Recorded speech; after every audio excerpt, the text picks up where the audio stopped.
தென்னாட்டுடைய சிவனே போற்றி, எந்நாட்டவர்க்கும் இறைவா போற்றி.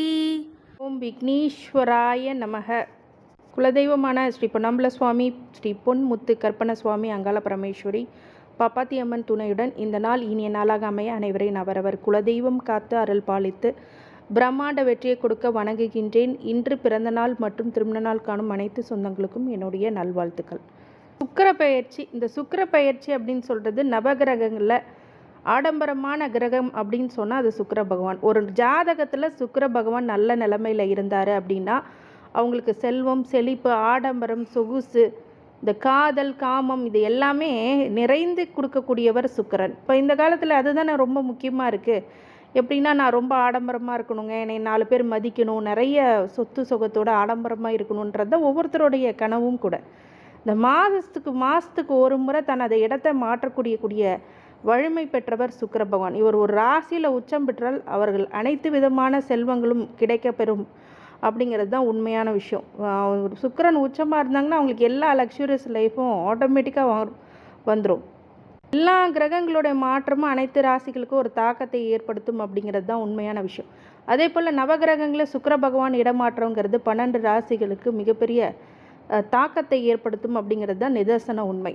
சனி பகவான் கும்பராசியில் பயணம் செஞ்சிட்டு இருக்கும் போது அவருடைய சொந்தமான ராசியாக அது பார்க்கப்படுகிறது. இந்த சுக்கிரன் வரும் மார்ச் 7ஆம் தேதி அன்று சனி பகவான் ராசியான கும்பராசியில் நுழைகிறார். 30 வருஷத்துக்கு அப்புறம் கும்பராசியில் நுழையக்கூடிய விஷயங்களாக இந்த பயிற்சியானது பார்க்கப்படுகிறது. சனி சுக்கிரன் ரெண்டுமே சேர்ந்து பயணிக்கிறார். வரும் மார்ச் 30ஆம் தேதி வரை இதே ராசியில் பயணம் செய்வார் சனி மற்றும் சுக்கிரன். இதனால் ஒன்று சேர்க்கக்கூடிய காலகட்டம் இது அனைத்தும் ராசிகளுக்கு மிகப்பெரிய ஒரு தாக்கத்தையும் ஏற்படுத்தினாலும் ஒரு சில ராசிகளுக்கு ஒரு அதிர்ஷ்டத்தை முழுமையாக அனுபவிக்க போகிறார் அப்படிங்கிறது தான் உண்மையான விஷயம். அதை பற்றின விரிவான காணொளி அப்படின்னு இதை சொல்லலாம். சுக்கிரன் அப்படிங்கிறது தான் நம்மளுடைய வாழ்க்கைக்கு தேவை. ஏன்னு கேட்டிங்கன்னா, எல்லாத்துக்கும் ஒரு வகையான சுயமரியாதை அப்படிங்கிற ஒரு விஷயம் இருக்கும். அதாவது நம்மளை எல்லாமே மதிக்கணும் அப்படின்னு நீங்கள் நினச்சிங்க அப்படின்னா சுக்கிரன் உங்களுடைய ஜாதகத்தில் நல்லா இருக்கணும். இல்லை இந்த சுக்கிரன் பெயர்ச்சி ஆகும்போது நல்ல நிலைமையில் இருந்ததுன்னா நல்ல ஒரு அந்த ராசிக்காரங்களுக்கு ஒரு அதிர்ஷ்டத்தை கொடுக்கும். இந்த அதிர்ஷ்டத்தை தான் நம்ம மேக்சிமம் லக்கை தான் நம்புகிறோம். நிறைய பேர் உழைக்கிறோம். உழைப்புக்கு தகுந்த பலன் எங்கே கொடுக்கும்? அதுக்கு ரிசல்ட் கொடுத்தா தான் கண்டிப்பாக அது முழுமையாகப்படும். அந்த ரிசல்ட் சுக்கிர பகவான் தான் கொடுப்பார். இந்த சுகபோக வாழ்க்கையை அருளும் சுக்கிரன் மார்ச் மாதம் 2 முறை பெயர்ச்சியாகி இருக்கிறார். அதனால் அதிர்ஷ்டம், நிதி ஆதாயம், பதவி உயர்வு, மகிழ்ச்சியான வாழ்க்கையினை அனைத்தும் அனுபவிக்க போகும் ராசிகள் எவை அப்படிங்கிறத பற்றி முழு காணொளி. மார்ச் மாதத்தில் முதல் வாரத்தில் சுக்கிரன் மகர ராசியிலேருந்து கும்பராசிக்கு போகிறார். அந்த மார்ச் மாதம் கடைசி நாளில் மீனத்துக்கு செல்வார். மார்ச் 7ஆம் தேதி அன்று கும்பராசிக்கு செல்லும் சுக்கிரன் மார்ச் 31ஆம் தேதி அன்று மீனத்துக்கு செல்கிறார். இந்த மீன ராசியில் பிரவேசிக்கும் போது தான் அங்கே ஏற்கனவே சூரியனுடன் அவர் இணைகிறார். அதனால் பொதுவாக அனைவருக்குமே சுபபலன்கள் கிடைக்கும் என்றாலும் குறிப்பிட்ட சில ராசிகளுக்கு அதிர்ஷ்டத்தை எப்படி கொடுப்பார் அப்படிங்கிறத பற்றி தான் முழுக்க கொடுக்க போகின்றேன். இந்த குபேர யோகம் அப்படிங்கிறது தேடி வரும் சில பேர்த்துக்கு. ஒருவர் ஜாதகத்தில் நவகிரகங்களின் கூட்டத்தின் சஞ்சாரத்தை வைத்து ராசிக்காரர்களுக்கு நன்மை தீமை எப்படி நடைபெறும்? சுக்கிரன் கலத்தரகாரகன், இல்லற வாழ்வை குறைவன். சுக்கிரன் மனைவி யோகம் தருபவர். ஆணுக்கு மனைவியை பற்றியும் பெண்ணுக்கு மன வாழ்க்கையை பற்றியும் சொல்லக்கூடிய இடம் அப்படின்னா சுக்கிரன் சொல்லக்கூடிய கிரகம்.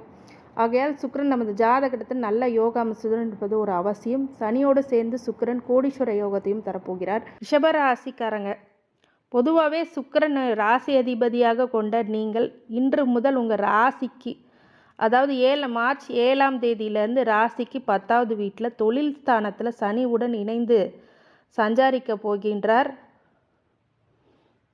ராசிக்கு 10வது வீட்டில் தொழில் ஸ்தானத்தில் சனியுடன் இணைந்து சஞ்சாரிக்க போவதனால உங்களுக்கு வேலையில், தொழிலில் உற்சாகத்தை ஏற்படுத்தும். சில பேருக்கு வேலையே கிடைக்கலைங்க அப்படின்றவங்களுக்கு இப்போ ஒரு நல்ல வேலை உங்களுக்கு கண்டிப்பாக கிடைக்கும். நல்ல தொழிலை உருவாக்கக்கூடியது. சில பேர் ஸ்டார்ட் அப் பண்ணுவாங்க. அந்த ஸ்டார்ட் அப் இப்போதுலேருந்து ஆரம்பிக்கும் இந்த தொழில். சில பேர் ஆன்லைன் ட்ரேடிங், ஆன்லைன் பிஸ்னஸ் எல்லாம் பண்ணுவாங்க. இந்த மாதிரி பிஸ்னஸ்க்கெல்லாம் இப்போ தொழில் ஸ்தானத்தில் இந்த சனியுடன் சுக்கிரன் வரப்போகிறார். அப்படிங்கும்போது ஒரு மிகப்பெரிய ஒரு உயரத்தை அடையக்கூடிய காலகட்டம் அப்படின்னு ரிஷபராசிக்கு கண்டிப்பாக சொல்லலாம். வேலையில் மட்டும் இல்லாமல், வேலையில் இது வரைக்கும் ரொம்ப சஞ்சலத்தை கொடுத்து ஒன்று வருமானம் கம்மியாக இருக்கும், இல்லாட்டி வேலை சரியாக கிடைக்காது, இல்லை வேலையில் இருந்தும் நிம்மதி இருக்காது, அப்படிங்கிற நிறைய பிரச்சனைகள் இப்போ எல்லாமே அது கொஞ்சம் கொஞ்சமாக நிவர்த்தி ஆகும். இந்த மாதத்தில் அது கண்டிப்பாக அந்த வேலைகளில் சில சொகுசான லக்ஸுரியஸாக ஒர்க் பண்ணுற அளவுக்கு உங்களுக்கு எல்லா பொசிஷனும் ரெடி ஆகும் இந்த நேரத்தில். சில பேர் சொல்லுவாங்க, மேடம் வேலைலாம் கிடச்சிடுச்சு, வேலையில் அது எதுன்னு பிரச்சனை இருக்குது, என்ன பண்ணலாம்? இந்த சுக்கிர பயிற்சிக்கு அப்புறம் அது நிவர்த்தி ஆகும். உங்களை கம்ஃபர்டபுள் ஜோனில் வைப்பாங்க, ப்ரொமோஷன் கொடுப்பாங்க, இன்க்ரிமெண்ட்ஸ் வரக்கூடிய வாய்ப்பு இருக்குது. அதனால் அதை சார்ந்த விஷயங்கள்லாம் ரொம்ப சந்தோஷப்படுவீங்க. அடுத்தது தொழில் சார்ந்த வகையில் எப்படிங்க அப்படின்னா, சில பேர் ரொம்ப நாளாக ஸ்டார்ட் அப் பண்ண முடியாமல் காசு பணம்லாம் வச்சுருப்பாங்க சில பேர். ஆனால் ஸ்டார்ட் அப் பண்ண முடியாது. ஏதோ ஒரு வகையில் அந்த ப்ராசஸ் தடுமாறிட்டே இருக்கும். அந்த ப்ராசஸ் எல்லாம் இப்போ கம்ப்ளீட் ஆகும். இந்த ப்ராசஸ் எல்லாமே உங்களுக்கு கண்டிப்பாக வந்து உங்களுடைய ப்ளஸ் பாயிண்ட்டாகவே அது அமையும், பாசிட்டிவாகவே அமையும். அப்படிங்கிற விஷயம் எப்படி அப்படின்னா, சில பேருக்கு தொழில் வகையில் சில பேருக்கு நல்லதை கொடுக்கும். சந்திரன் இருந்தார்னா சந்திரன் தொழிலில் செய்யக்கூடியவங்க, சூரியனாக இருந்தால் சூரியன் பலம் பெற்றிருந்தால் அந்த சூரியன் வகையத்தில் அது உங்கள் ஜாதகத்தை வெரிஃபை பண்ணும். எனக்கு எந்த தொழில் சூட் ஆகும் அப்படின்னு நீங்கள் நினைக்கணும் அப்படின்னா, நீங்கள் ஜோதிட ஆலோசனைக்கு எனக்கு கால் பண்ணி அதையும் நீங்கள் கேட்டுக்கலாம். அது உங்களோட மொத்த ஜாதகத்தையும் சர்வே பண்ணும்போது கண்டிப்பாக துல்லியமாக கணித்து தரப்படும். அந்த மாதிரி தொழில் உங்களுக்கு சார்ந்த தொழில்கள் என்ன அப்படிங்கிறத தெரிஞ்சுக்கிட்டீங்க அப்படின்னா, அந்த தொழிலில் நீங்கள் ஒரு ஸ்டார்ட் அப் பண்ணிங்க அப்படின்னா கொஞ்சம் காலகட்டத்திலே மிகப்பெரிய முன்னேற்றத்தை அடைவீங்க. எந்த நட்சத்திரத்தில் ஸ்டார்ட் பண்ணுவோம் அப்படிங்கிறதெல்லாம் நாங்கள் சொல்லிடுவோம். அதே நேரத்தில் வேலை செய்கிற இடத்துல வார்த்தைகளை கவனமாக பயன்படுத்துறது அப்படிங்கிறது ரொம்ப ரொம்ப முக்கியமானது. ஏன்னு கேட்டிங்கன்னா, இந்த நேரத்தில் வம்பு வரும், வழக்கு வரும், எல்லாம் உங்களை கூட இருக்கிறவங்க உங்கள் மேலே பொறாமைப்படுவாங்க, எதிரித்துவம் அதிகமாகும். இந்த நெகட்டிவான இந்த ஆளுங்களால் நம்ம வந்து ஒரு சில பாதிப்புகளை ஏற்படுத்தும். அதை இல்லாமல் இருக்கணும்னா சில வார்த்தைகளை கவனமாக கையாளுறது அப்படிங்கிறது முக்கியம். நம்ம ஏதோ போகிற போக்கில் ஏதாவது பெரிய இடத்துல உள்ளவங்கள நம்ம தவறாக பேசிட்டோன்னு வச்சுக்கோங்களேன், அதையே அவங்களுக்கு ஒரு மிகப்பெரிய ப்ளஸ் பாயிண்ட் ஆகிடும். அப்போ வார்த்தையில் கையாளுறது ரொம்ப கவனமாக இருக்கணும். அப்போ வந்து உங்கள் ப்ரொமோஷனோ இன்க்ரிமெண்ட்டோ தடைப்படக்கூடிய வாய்ப்புகள் அதிகமாயிடும்.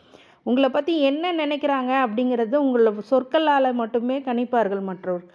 அதை வந்து கவனமாக கையாளணுங்கிறதுல ரொம்ப முக்கியமான விஷயமாக அது பார்க்கப்படுகிறது. அமைதியாகவும் நிதானமாகவும் பேசுகிறது மிகப்பெரிய வளர்ச்சி அப்படிங்கிறது கண்டிப்பாக இருக்குது. ஏதாவது உயர் அதிகாரிகள் உங்களுக்கு ப்ரெஷர் கொடுக்குறாங்க, அவங்கள பேசாமல் என்னால் இருக்க முடியல அப்படின்னா, நாங்கள் வந்து ரிலாக்ஸாக சொல்கிறோம், அங்கே இருக்கிறவங்ககிட்ட உங்களுடைய மனநிலையை பகிர்ந்து கொள்ள வேண்டாம். முடிஞ்ச அளவுக்கு அமைதியாக புறக்கணித்து அந்த சிச்சுவேஷன்லேருந்து வந்துட்டு உங்களுடைய விஷயத்தை மனதில் வைத்து கொண்டு உங்களுடைய பர்ஃபார்மில் மட்டும், திறமையிலே மட்டும் நீங்கள் நாட்டம் செலுத்துவது அப்படிங்கிறது மிகப்பெரிய ஒரு முன்னேற்றத்தை கண்டிப்பாக உங்களுக்கு கொடுக்கும். இந்த 10ஆம் இடத்து சனியும் ஒரு ஜீவனகாரகன், தொழில்காரகன், அவரோட சுக்கிரன் சேருவது நன்மையான பலன்களை ஏற்படுத்தும் அப்படிங்கிறதுக்கு மாற்று கருத்துக்கு இடமல்ல. இந்த ரிஷபராசிக்காரங்களுக்கு வழிபாடாக கண்டிப்பாக நீங்கள் இந்த சுக்கிர பயிற்சி அன்னைக்கு அருகில் இருக்கும் பெருமாள் மகாலட்சுமி கோயிலில் மகாலட்சுமிக்கு மல்லிகைப்பூ சாற்றி வருவது, தாமரைப்பூ இல்லை தாமரைப்பூவாவது கொண்டு போய் கொடுத்து கற்கண்டை விநியோகிக்கிறது. இல்லை கற்கண்டு பண்ணலை நான் அன்னதானம் இடுறேன் அப்படின்னா தயிர் சாதம், கற்கண்டு சாதம் அப்படின்னு ஏதாவது ஒரு சாதத்தை நீங்கள் கொண்டு போய் விநியோகிக்கும் போது மிகப்பெரிய நல்ல வளர்ச்சி உங்களுக்கு கண்டிப்பாக காட்டும். அதே மாதிரி குலதெய்வ வழிபாடு முக்கியமானது. இந்த ரிஷபராசிக்காரங்களுக்கு அனைத்து ஐஸ்வர்யங்களும் சகல சௌபாக்கியங்களும் மன நிம்மதியும் ஆரோக்கியத்தை கொடுக்க வேண்டும் என்ற எம்பெருமான் மகா ஈஸ்வரனை வேண்டி வணங்குகின்றேன். வாழ்க வளமுடன். திருச்சிற்றம்பலம்.